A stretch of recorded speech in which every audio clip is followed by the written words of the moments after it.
They say revenge is a dish best served cold, but they obviously haven't seen these houses where architecture meets animosity.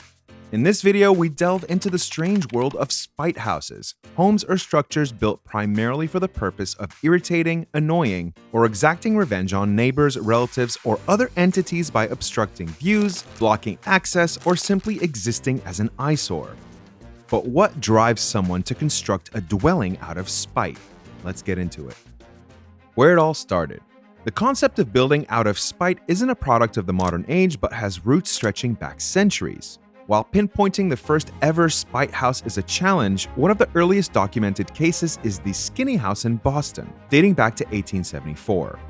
Legend has it that two brothers inherited land from their father. While one was away serving in the military, the other built a large house, leaving the soldier with a sliver of property.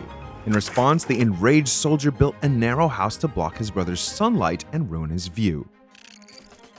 Other famous examples of spite houses. The Hollinsbury Spite House, 1830. In Alexandria, Virginia, this narrow house was constructed to keep loiterers out of the alley between the two existing homes. At just 7 feet wide, it's a prime example of architectural pettiness. The Alameda Spite House, 1908. Built in California, this house was the result of a neighbor dispute over a shared driveway. The owner decided to build a 10-foot wide house, effectively blocking his neighbor's access. The Mont Spite House in Seattle, 1925. A story of a divorce settlement gone awry where the husband, according to legend, gave his ex-wife only a small piece of property that was supposedly useless for construction. She responded by building a house that fit precisely into the awkwardly shaped plot just to prove him wrong. The Beirut Spite House, Lebanon. In the bustling streets of the capital city, a particularly narrow building stands as a testament of brotherly rivalry. Known locally as Al-Basa, which translates to the grudge, it was constructed in the 1950s. It is said to have been built by a man who wanted to block his brother's property's sea view, ensuring that neither sibling would profit from the land they inherited. Measuring just a few meters wide, it's a striking example of how family feuds can manifest in concrete and steel. The Sam Key Building, Canada. Venturing into Vancouver, British Columbia, it's recognized by the Guinness Book of World Records as the narrowest commercial building in the world. Built in 1913, it was a response to the city expropriating a significant portion of the owner's original property for street widening. What remains is a building that is barely 6 feet wide, yet it stands as a proud declaration of defiance and resilience. Spite houses in China. China has seen its share of spite houses over the years, with homeowners refusing to make way for development projects.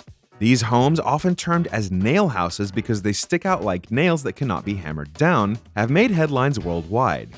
One famous case involved a homeowner in the middle of a highway refusing to give in to developers. The house stood alone in the center of the road for years, serving as a stark symbol of resistance against forced eviction. These examples show that spite houses have been a form of architectural revenge for over a century, demonstrating the lengths to which people will go to annoy their adversaries. But are they legal? Well, the legality of building a spite house has always been a gray area, highly dependent on local zoning laws, building codes, and the legal context of each case. Historically, if a spite house met the regulatory requirements, it was often legally permissible.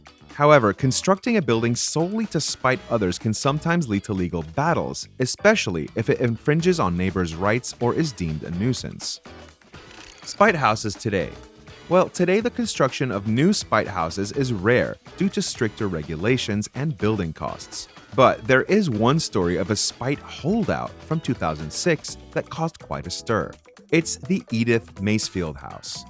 The story is that Edith was offered $1 million for her Seattle home to make way for an office building, and when she refused, she became somewhat of a local hero. So the company built their massive corporate HQ around her tiny ancient farmhouse. She died 2 years later in her family home as she intended. People compared the house to the one from Disney's Up and started putting up balloons on the fence surrounding it, paying homage to Edith. It's an odd sight to say the least, a 100-year-old farmhouse surrounded by a concrete jungle. But that's the charm of these houses. They're landmarks to human pettiness and ingenuity. They stand as monuments to human stubbornness, creativity, and ironically, a testament to the emotional value individuals can place in their living spaces. Whether viewed as petty acts of vengeance or as remarkable feats of defiance, spite houses ensure that the stories of personal feuds live on, embedded in brick, mortar, and that really weird area of real estate history.